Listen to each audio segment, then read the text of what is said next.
జై భీమ్. జై భీమ్. గ్రామం నామపూర్ అంబేద్కర్ యువజన సంఘం ఆధ్వర్యంలో నిత్య రాజ్యాంగ పఠనము 147వ రోజు. ఆర్టికల్ వచ్చేసి 187. రాష్ట్ర శాసన మండలి సచివాలయం. క్లాజ్ 1. రాష్ట్ర శాసన మండలిలోని సభ లేదా ప్రతి సభకు వేరువేరుగా విడివిడిగా సచివాలయం సిబ్బంది ఉండవలెను.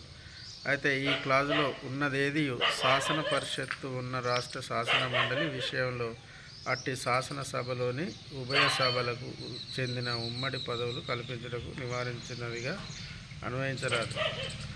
క్లాజ్ 2. రాష్ట్ర శాసన మండలి శాసనం చేయటం ద్వారా సభ లేదా సచివాలయ సిబ్బంది నియమించబడిన వ్యక్తుల సర్వీస్ నిబంధనలను క్రమబద్ధీకరించవచ్చును. క్లాజ్ 3.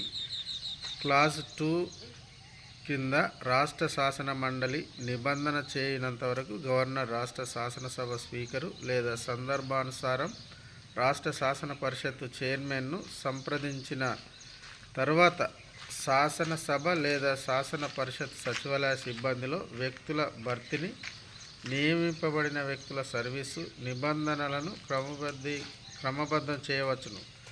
అట్లు చేయబడిన నియామకాలు ఈ క్లాజ్ క్రింద చేసిన ఏదేని శాసనపు నిబంధనలకు లోబడి అమలు కలిగి ఉండవలెను. జై భీమ్. జై భీమ్. అంబేద్కర్ ఆలోచన విధానం, అంబేద్కర్ బాటలో భారత రాజ్యాంగం. జై భీమ్. జై భీమ్.